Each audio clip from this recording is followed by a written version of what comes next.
Welcome back, everybody. Welcome back. This is another trade recap. This is take two. I did just redo this whole thing, and for some reason, I completely forgot to hit fucking record. Sorry for my language. All right, so we're gonna redo this. All right, I'm gonna try to make it as good as the first time around. I apologize for taking so long getting this trade recap out to you guys. Life got a little bit busy, and I wasn't able to sit down and really record much. So I'm gonna dive right into it for you guys. This is Thursday, August 6th. This is my trade recap, okay? So I opened the markets around 8:30 like usual, just to watch how pre-market delivers, how it responds to the close of London session, the close of Asia session, so on and so forth, right, from previous days. What's the first thing that we do? We mark out Asia highs, Asia lows. We mark out London highs, London lows. We also mark out any unmitigated New York previous day highs and lows, right? So I already took it upon myself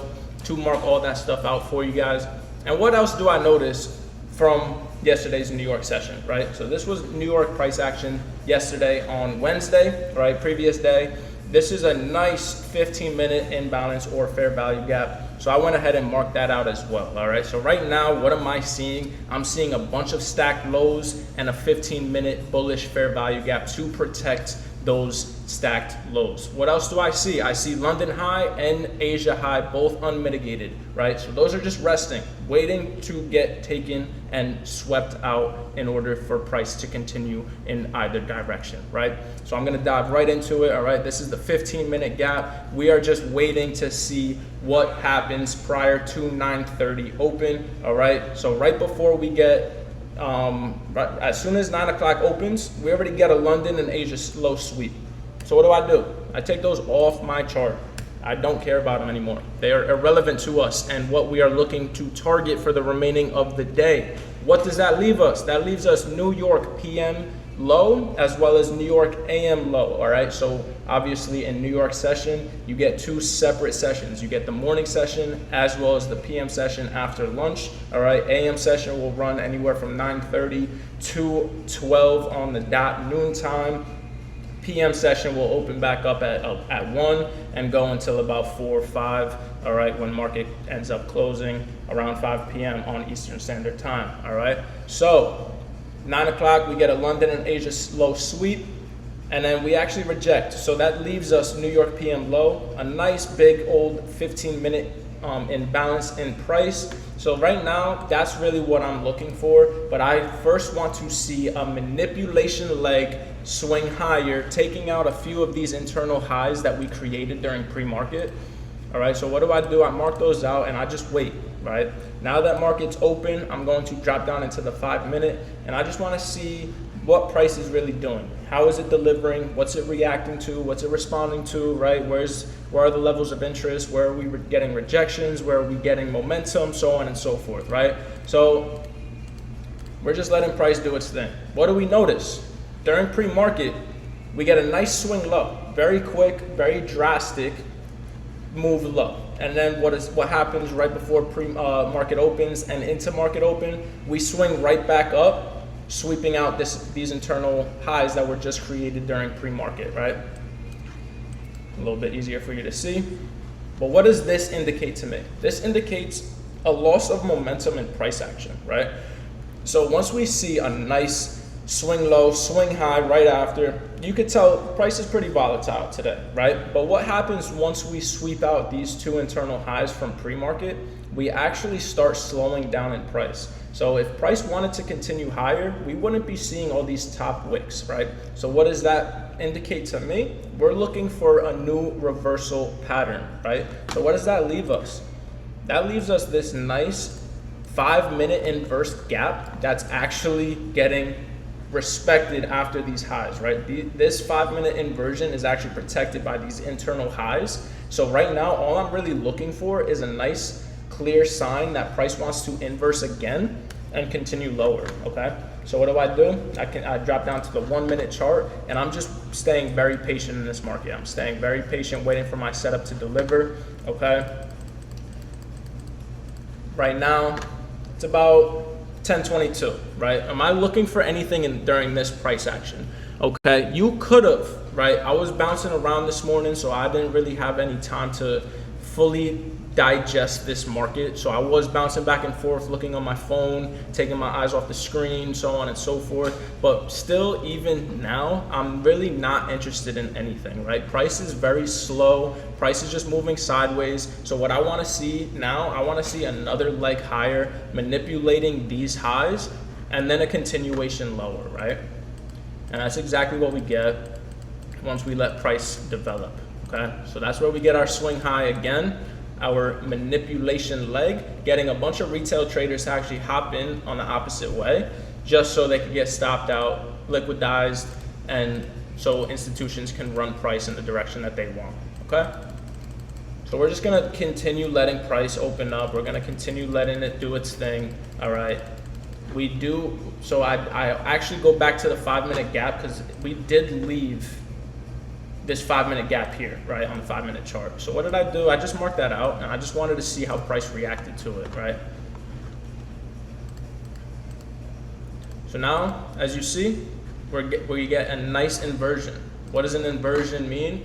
Inversion means price left a gap going one direction, or an imbalance going one direction, and price eventually came back and swept right through the opposite direction. What does that indicate to us? That indicates a clear sign of reversal. Price wants to move in the opposite direction of that initial gap being created, and now all we're looking for is a retest of this zone and a rejection lower, and then that's all we need to enter in a continuation model. Right now we are seeing price develop a nice, beautiful continuation model. You could have entered, on this high. You could have entered on this high. Of course, those were a little bit more risky moves. That's why I didn't take them, right? So I'm waiting for the exact perfect moment to hop in or execute in my trades, and that's exactly what I do every single day, right? So what do I get? I get a nice retrace.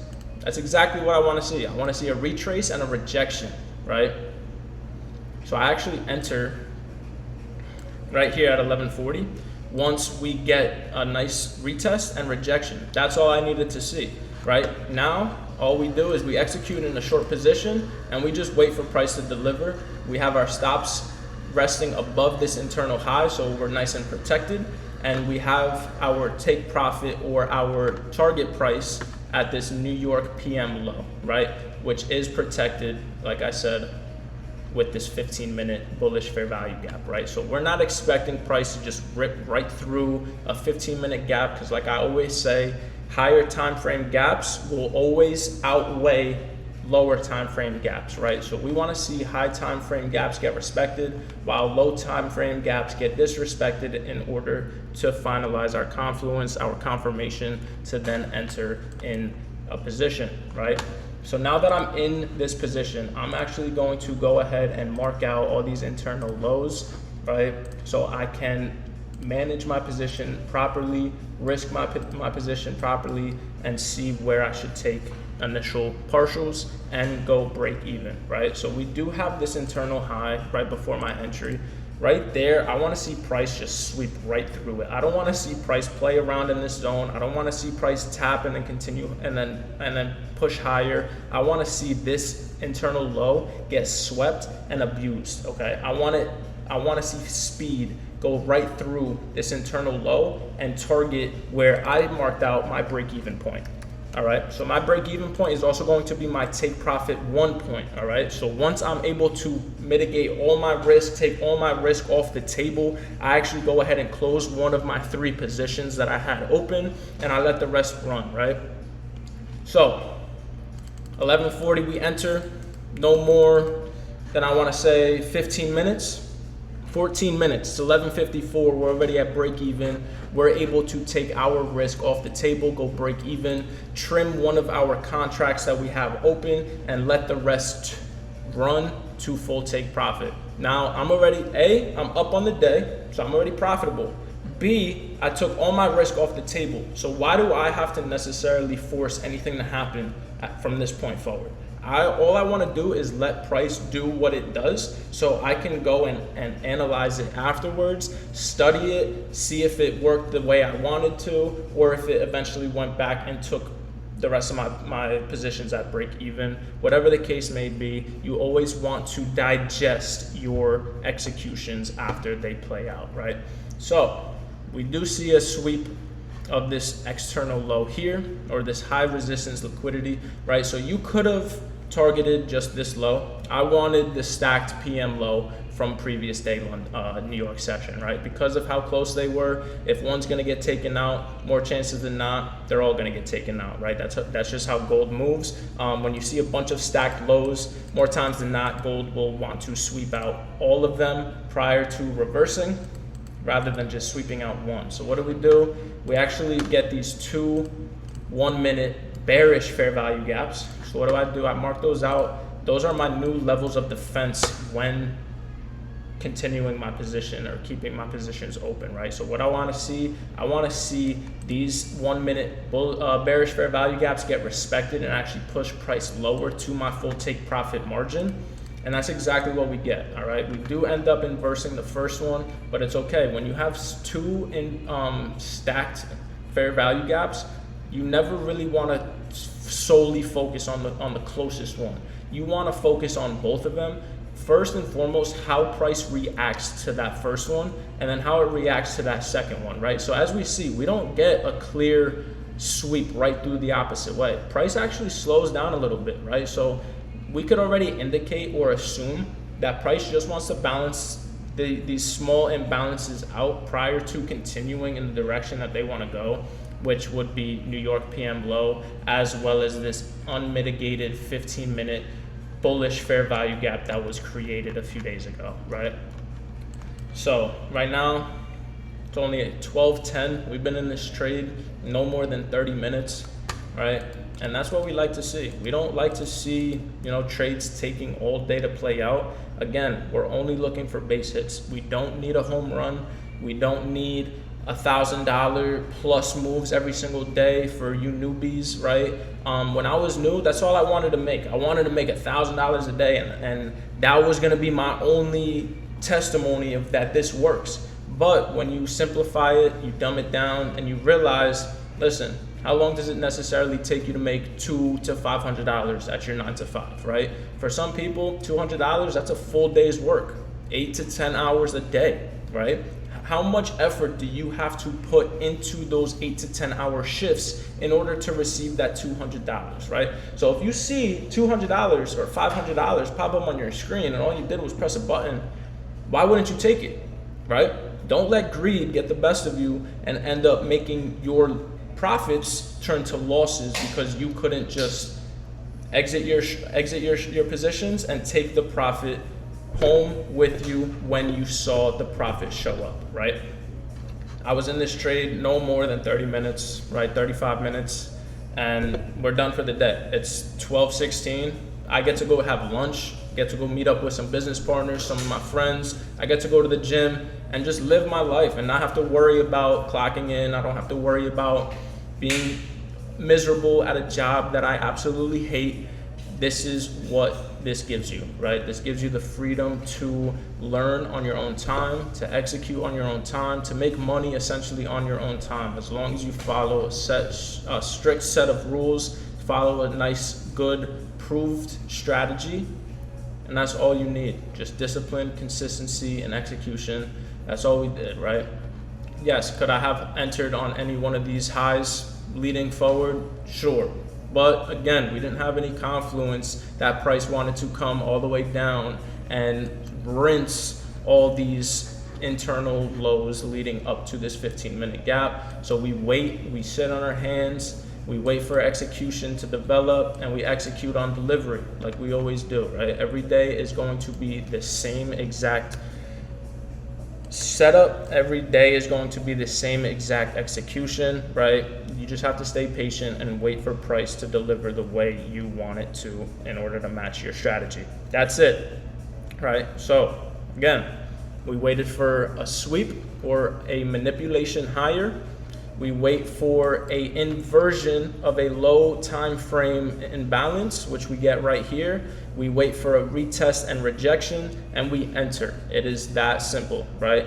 I don't need you guys overcomplicating things. I don't need you guys throwing in 4 different strategies into one, trying to make it bulletproof. That's not always the case, right? Just because you throw multiple strategies together doesn't mean they're gonna confluence together. They're not gonna work together. They're not gonna flow together, right? So pick a set strategy that you believe in, that works for you. Everybody's different. Everybody's at a different point in their journey.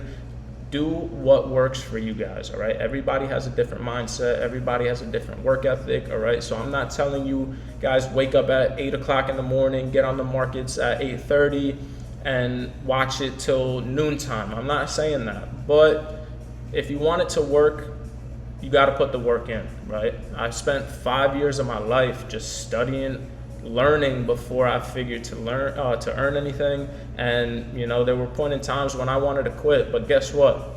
I was doing all this that you guys are doing now by myself. I didn't have anybody steering me in the right direction, telling me what I have to do, or giving me a blueprint to follow. That's why I'm doing this for you guys, to try to make this just that much easier, simplify it just that much more for you guys, so you guys don't necessarily take the 5 years that I had to take in order to become profitable and start reaping the benefits of my labor.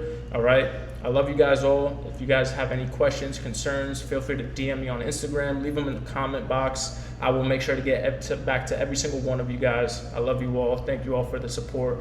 Till next time, peace.